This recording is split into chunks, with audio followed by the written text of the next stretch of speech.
Aujourd'hui, je te propose de créer un mobile avec des formes géométriques en 3 dimensions. Parfait pour une décoration épurée et moderne, ce mobile apportera une touche artistique et de couleur à ton intérieur. On va d'abord réaliser les différentes formes géométriques, puis je te montrerai comment je les ai assemblées pour obtenir mon mobile. Pour commencer, je t'invite à récupérer les différents gabarits que je te laisse dans la description sous la vidéo. Je te propose 7 formes différentes, donc voici les gabarits. Imprime-les sur du papier Bristol, un papier un peu rigide car tu vas pouvoir les réutiliser plusieurs fois. Je choisis aussi, dans mes papiers colorés, des chutes de différentes tailles. Je vais utiliser un tapis silicone souple, un outil pointu qui va me permettre de faire des trous, un plioir et un stylet à embosser. Il me faut aussi une règle. Je vais prendre un premier gabarit. On va prendre la forme 1. On va tracer, avec le stylet à embosser, toutes les lignes qui sont en noir sur le gabarit que je te propose. Ce seront nos lignes de pli. Les zones en rouge, ce sont les endroits où tu vas venir coller du scotch double face.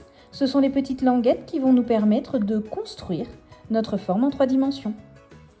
Je choisis dans mes chutes de papier une dimension qui corresponde.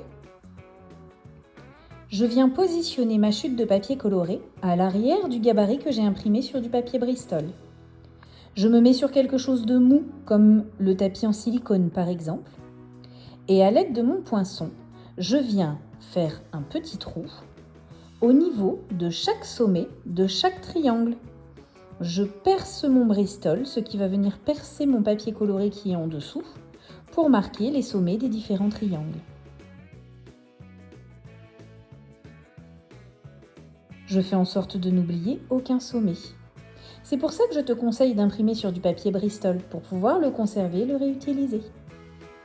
Maintenant, avec le stylet à embosser et la règle, je vais venir tracer chaque ligne que j'ai sur mon gabarit. Je pars d'un point, je rejoins un second point et je marque une ligne de pli. Ça ressemble un peu au jeu comme on avait enfant où il fallait relier des chiffres entre eux. Donc je prends mon temps pour bien positionner ma règle et je viens tracer bien appuyé avec mon stylet pour marquer la ligne de pli. Je fais ça en reliant chaque sommet pour refaire le même schéma que sur mon gabarit de base. Je prends le temps et j'appuie bien pour marquer mes lignes.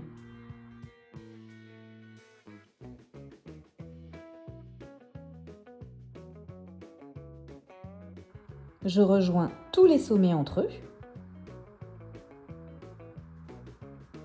Il faut être précis sur cette étape. Si ta ligne de pli n'est pas au bon endroit, ta forme géométrique sera un peu tordue.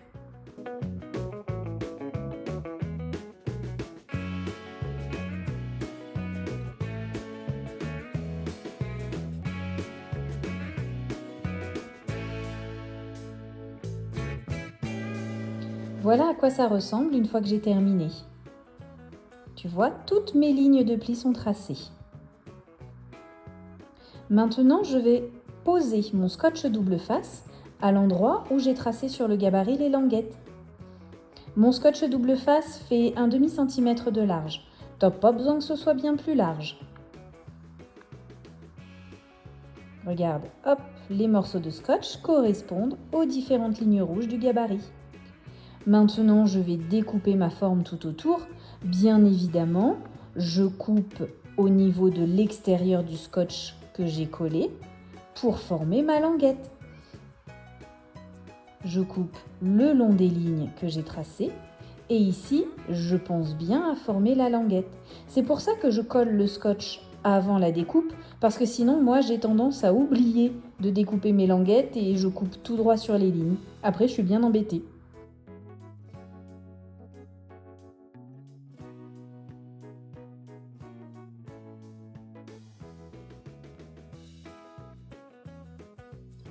Au niveau des languettes, je coupe en biais, comme je les ai tracées sur le gabarit. Et voilà, une forme de découpé. Maintenant, je vais retourner la forme et je vais marquer toutes mes lignes de plis. Je les marque bien avec mon plioir. Plus tes lignes de plis sont bien marquées et plus ta forme géométrique sera bien nette.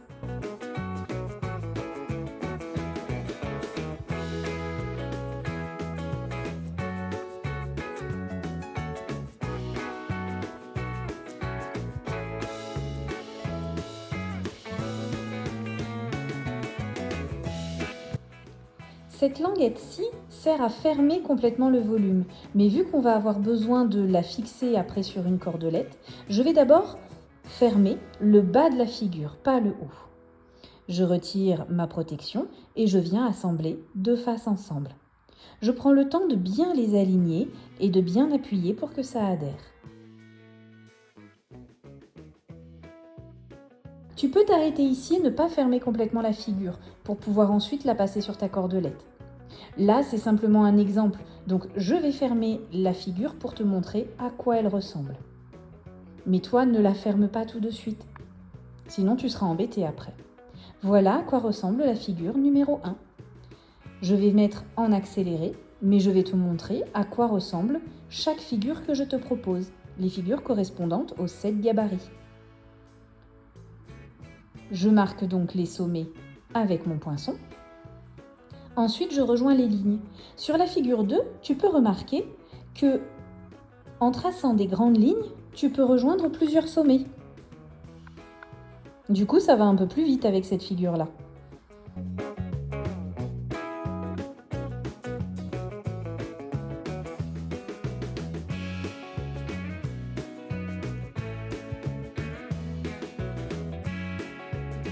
Une fois que c'est fait, je viens coller mon scotch double face pour former mes languettes. Je vais pouvoir découper le long des lignes s'il n'y a pas de languette, à l'extérieur du scotch et en coupant en biais, là où il doit y avoir une languette. Tu peux aussi superposer ta forme finale avec le gabarit pour t'assurer que tu ne t'es pas trompé. Maintenant, je marque les plis et je vais coller seulement le bas de la figure. Moi, je ferme complètement, comme ça tu vois à quoi ressemble le volume.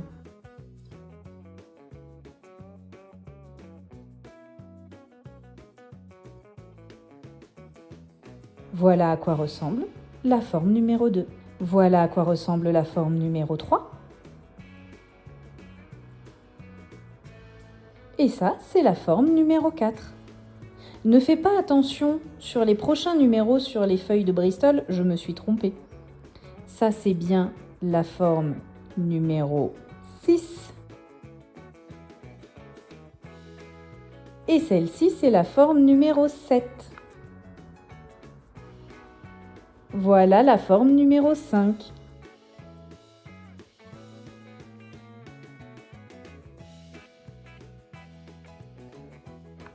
N'oublie pas de t'abonner pour ne rien manquer de mes prochains projets.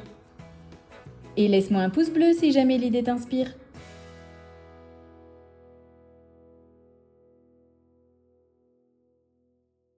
Regarde, on passe en revue les différents volumes. Tiens, tu vois, c'est ici. J'ai vu que je m'étais trompée dans les numéros. On corrige tout ça. Donc, la forme verte, c'est bien la numéro 7. Celle-ci, c'est la 6.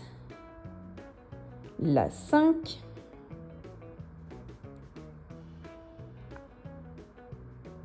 La 4. La 3. La forme 2.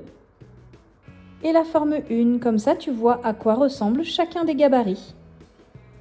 Ce sont les différentes formes que je te propose pour réaliser le mobile. Si jamais tu veux savoir comment j'ai créé ces formes, reste bien jusqu'à la fin de la vidéo, je t'expliquerai, pour que tu puisses faire tes propres formes. Maintenant, je te montre comment moi j'ai assemblé mes différentes formes entre elles pour former une partie, une branche de mon mobile. J'ai choisi de travailler dans les tons rose et violet. J'ai récupéré un grelot que j'ai trouvé dans mes affaires. J'ai accroché un petit bout de chaînette à mon grelot avec un anneau. Je vais utiliser des petites perles dorées et des perles à écraser. Je commence par prendre un fil de nylon. J'ai pris à peu près 60 cm de fil de nylon. Je vais enfiler une perle à écraser et je vais glisser le bout de ma chaînette sur mon fil de nylon. Je le repasse dans ma perle à écraser dans l'autre sens. Et quand je vais venir écraser ma perle, ça va bloquer le tout en place. Avec une pince plate, j'écrase la perle et voilà, ça ne bougera plus. Je glisse une perle dorée au-dessus de la perle à écraser. Et maintenant, je vais mettre ma première forme géométrique. Je viens glisser mon fil de nylon au milieu. Il faut bien que le fil de nylon passe derrière la petite bandelette de papier. Il ne me reste plus qu'à refermer ma forme géométrique autour de mon fil de nylon. J'aligne bien les bords et je presse. Je glisse une petite perle dorée entre deux formes géométriques avec une petite perle à écraser pour bloquer le tout. Je vais mettre la deuxième forme géométrique. Exactement pareil. Tu vois, je n'ai pas complètement fermé les formes lorsque je les ai construites. Ça me permet de glisser le fil dans la forme géométrique. Après, si tu as de grandes aiguilles de tapissier, tu peux fermer complètement les formes de papier et venir percer de part et d'autre avec une aiguille de tapissier. Je remets une petite perle dorée, une petite perle à écraser et je continue. N'hésite pas à mettre des perles plus grosses ou plusieurs perles, des perles de formes différentes, des perles qui brillent. Ça peut être chouette aussi. Je continue avec la forme suivante. Je viens glisser le fil de nylon à l'intérieur et je referme ma forme géométrique.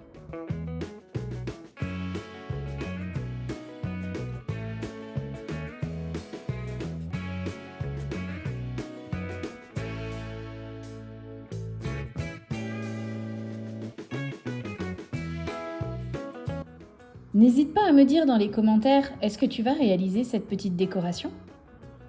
Je trouve ça chouette de faire ces décorations intérieures soi-même. Tu vas choisir quelle couleur pour ta suspension ? Je mets la forme suivante et je continue toujours de la même manière.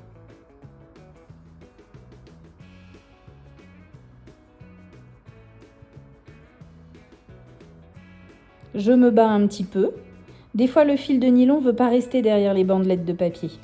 Alors, il faut que je recommence.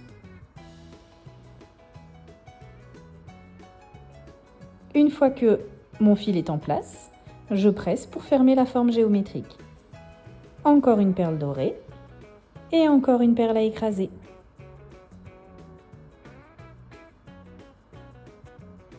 Au début, je voulais mettre des pompons, mais je n'avais que des pompons verts. Alors vert et violet, ça allait pas ensemble.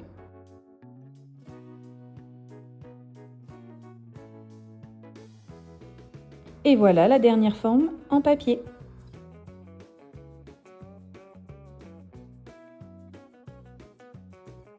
Pour finir en haut, je mets une perle dorée, une perle à écraser. Je reprends ma chaînette. Je n'ai pas utilisé de la chaînette tout le long parce que sinon je n'en aurais jamais eu assez. Je viens glisser ma chaînette dans le fil de nylon et comme on a fait en bas, je vais repasser le fil de nylon dans la perle à écraser. Et une fois que j'aurai écrasé ma perle, ça ne bougera plus. Voilà. Ma chaînette est en place. Il ne me reste plus qu'à définir quelle longueur de chaînette je veux et je viens recouper ma chaînette à la bonne longueur. Au bout de la chaînette, je vais mettre un anneau. Et j'ai dans mes affaires des anneaux qui peuvent servir par exemple à relier différentes feuilles entre elles. Un anneau qui s'ouvre et qui se ferme, c'est ce que j'ai mis au bout de cette branche de mon mobile. Comme ça, je peux disposer ma branche de mobile où je veux sur mon support. Si tu veux rester un petit peu plus longtemps avec moi, regarde, je te montre comment j'ai créé ces figures. Comme ça, tu pourras les modifier autant que tu veux pour créer tes propres formes géométriques. Ça, c'est le schéma que j'ai utilisé pour tracer cette figure-là. Tu vois, je l'ai modélisé en 3 dimensions, comme ça je me rends bien compte de quelle forme c'est. D'abord, je définis un centre de cercle. Et ensuite, le rayon d'un cercle. Le rayon du cercle, c'est cette distance-là. Sur la forme géométrique, ce sera cette distance-là. Hop. Le rayon du cercle, cette distance, sur la forme géométrique en 3 dimensions, ce sera cette distance. Par exemple, sur cette forme-là, le rayon du cercle, c'est cette distance-là. Sur cette forme, le rayon du cercle, c'est cette distance-là. Donc, à toi de définir la taille de la forme que tu veux créer. Donc là, pour l'exemple, ici, on va mettre un centre de cercle ici. Sachant que je veux une figure qui ait une hauteur de 5 cm. Donc ça, ce trait-là, c'est l'équivalent de cette première ligne-là. Maintenant, je prends mon rayon de 5 cm et je trace mon cercle.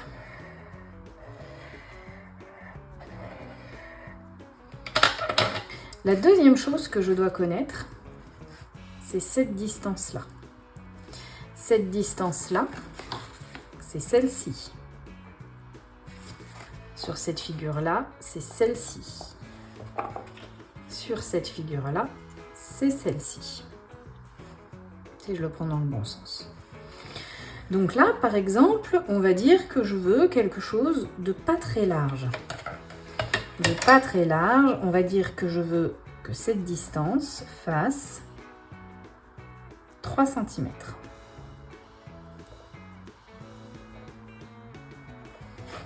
Donc ça, c'est 3 cm. Je fais mon petit repère. Je prends la distance de 3 cm et je viens la reporter sur mon cercle. Ici, j'ai un premier point.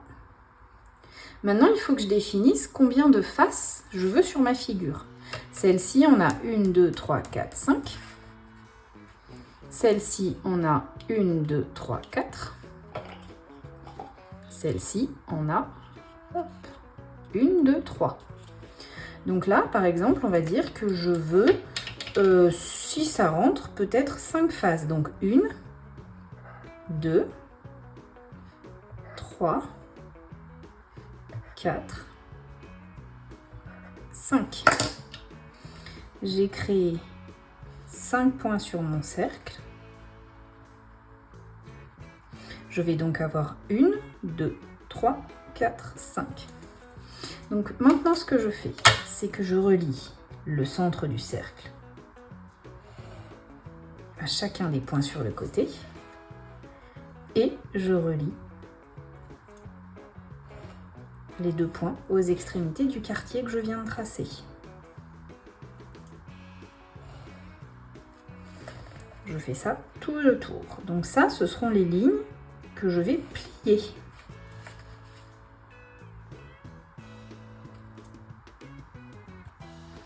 Donc c'est à cette étape-là où il faut être le plus précis possible pour que les sommets tombent bien au bon endroit.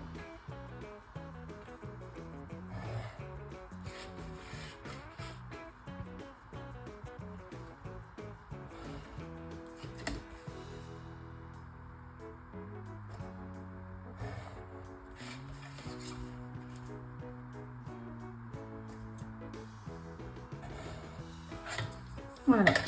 Sache que si jamais les faces font tout le tour du cercle complet, tu n'auras pas une figure en 3 dimensions, tu auras une figure plate. Donc c'est pas possible. Il faut forcément que le cercle ne soit pas complet. Maintenant, donc là, on a tracé, en fait, si tu veux, cette partie-là. Maintenant, il faut qu'on trace cette partie-là. Si je veux une forme qui soit symétrique comme celle-ci, eh bien, il va simplement falloir que je refasse le même triangle en face. Je vais te montrer. Donc, pour ça, je reprends cette distance-là. Et maintenant, tu vois, j'ai repris cette mesure. Et je vais venir me positionner sur les points qui sont sur le cercle.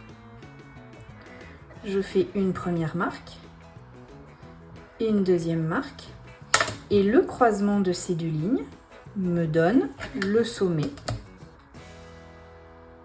de ce triangle-là.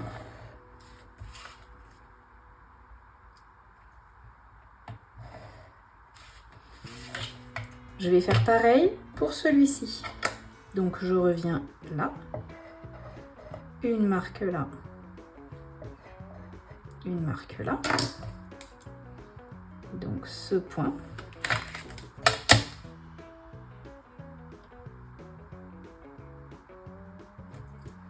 C'est le sommet.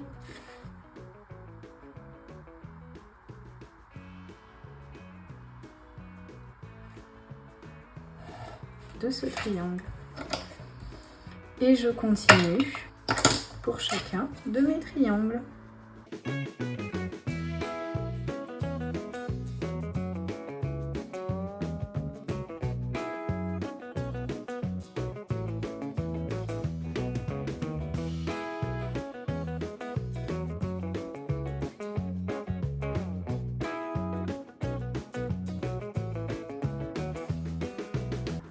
Voilà. Donc là, j'ai une figure de dessinée. Ensuite, il va falloir que je mette du scotch, que je fasse mes bandelettes. Donc, il faut que j'ai une bandelette qui va venir fermer ici ce cercle. Donc, il me faut une première bandelette ici. Et ensuite, il faut que je vienne joindre les pointes.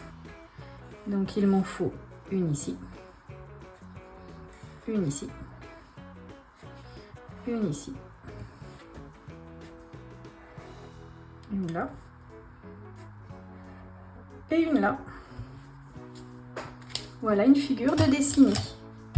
Ce que je fais à chaque fois, c'est que je fais un premier croquis sur une feuille toute simple, une feuille de brouillon par exemple. Comme ça, je vois réellement ce que ça donne. Donc je note bien mes mesures sur mon croquis, chose que je n'ai pas fait là.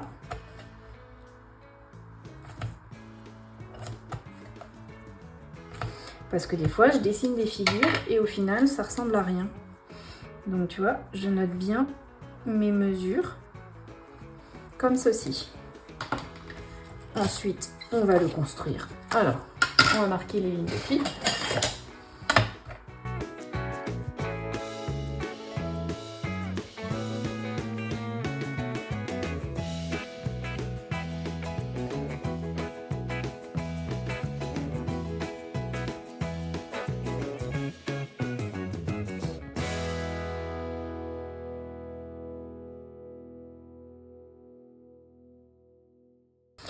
Ensuite, on découpe comme tout à l'heure en faisant nos petites languettes. Donc là, tu vois, vu que c'est vraiment, là c'est mon projet de construction, donc il est vraiment cochon, il est cracra. Si jamais la forme me plaît, ensuite, eh ben, je remets en propre sur un Bristol avec les bonnes dimensions et tout et tout. Donc celui-là, c'est vraiment pour voir si ces dimensions, si cette figure, cette forme me plaît, si c'est quelque chose que j'ai envie de faire.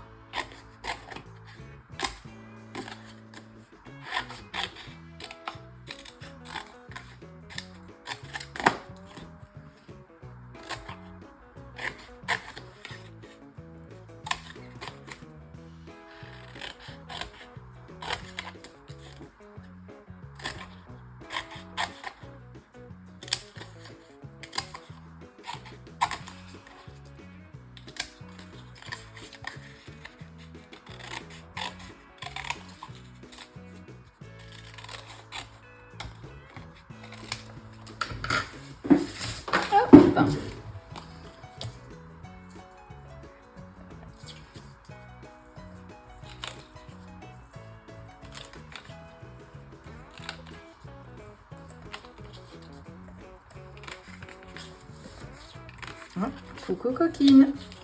Pour une fois, c'est pas Éclair qui vient nous voir, c'est Coquine.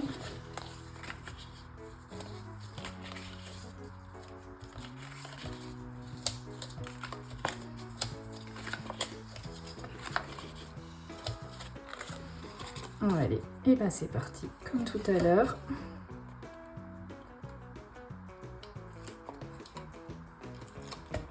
Ce que j'aime bien avec la création de ce genre de forme, c'est que des fois, je mets des mesures un petit peu farfelues et j'ai la surprise quand je construis de voir ce que ça donne. J'aime bien avoir ce genre de surprise.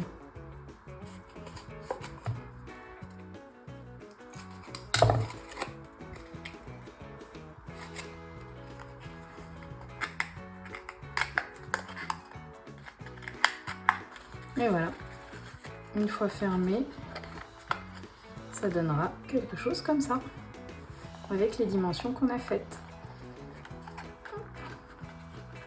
Donc après, à toi de t'amuser à modifier ces 3 dimensions-là. Pour faire une forme comme la forme numéro 3, eh bien en fait, c'est cette dimension-là que j'ai raccourcie. Au lieu de mettre 5 par exemple, si j'avais mis 2,